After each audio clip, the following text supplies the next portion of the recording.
Bienvenue à cette rencontre qui va être sobre mais qui est empreinte d'une solennité et d'un symbole sans pareil.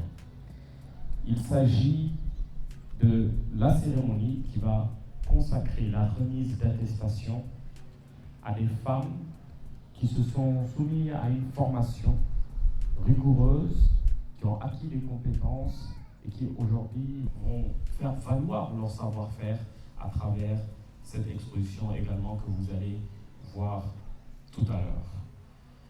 Depuis sa création, le Centre Sabatiso est un véritable socle du savoir-faire et du savoir-être également.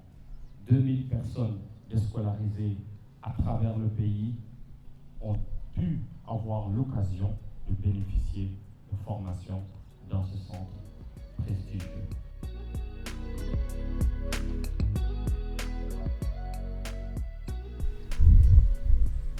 Un proverbe grégorien dit: si chacun donnait une aiguille de fil à l'orphelin, il aurait bientôt une chemise.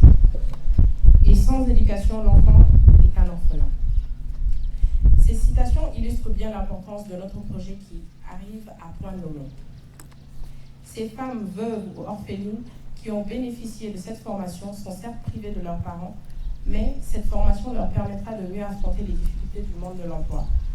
Commencé en janvier 2024, sous l'égide du Conseil des investisseurs européens du Mali, en partenariat avec le service social de l'armée, ce projet a permis au Centre Sabatiso d'apporter sa pierre à l'édifice en formant des femmes plus aptes à développer notre pays. Soyez-en remerciés.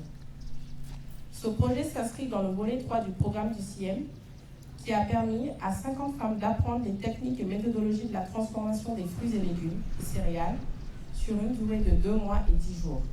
Honorables invités, mesdames et messieurs, le Centre Sabatiso est un partenaire clé de notre structure dans le cadre de la formation professionnelle pour la création des activités génératives de revenus au profit de nos cibles. L'autonomisation des femmes est l'une des priorités pour les plus hautes autorités de notre pays. Par conséquent, l'organisation de cette session de formation s'inscrit en droite ligne avec les aspirations de la hiérarchie pour l'atteinte de cet objectif. Ainsi, c'est lié pour moi de remercier le Conseil des investisseurs européens au Mali pour avoir financé ce projet très important et très bénéfique à long terme pour ces femmes. Connu comme l'unique représentant du secteur privé européen au Mali, le CIEM a connu un succès de plus en plus marqué au fil des années, bénéficiant d'une reconnaissance certaine des autorités maliennes et européennes et obtenant le statut officiel de Chambre de commerce européenne en 2020. Pour résoudre la problématique de l'emploi des jeunes au Mali, l'ambassade royale du Danemark nous a accordé, à nous le CIEM, la Chambre de commerce et d'industrie européenne au Mali, sa confiance pour la mise en œuvre du projet pilote du Fonds pour la formation professionnelle liée aux besoins du secteur privé, le projet FFP. Ce projet vise à renforcer la croissance économique inclusive stimulée par le secteur privé pour la génération de revenus et la création des emplois. Une initiative complémentaire devrait faciliter l'accès aux femmes vulnérables qui sont là en face de moi ce matin à une formation de qualité dans les métiers porteurs traditionnellement dominés par des hommes. Pour ce faire, le projet FFP comprenait 3 volets.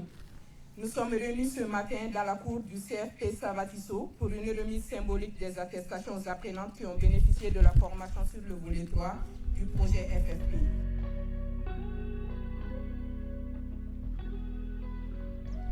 Mais kuma bɛɛ bɛɛ lajɛlen tɔgɔ la ala y'anw de garijɛgɛ don formation in na a sababu bɔra service social des armées la an ka foli belebeleba b'u ye nin kɛnɛ in kan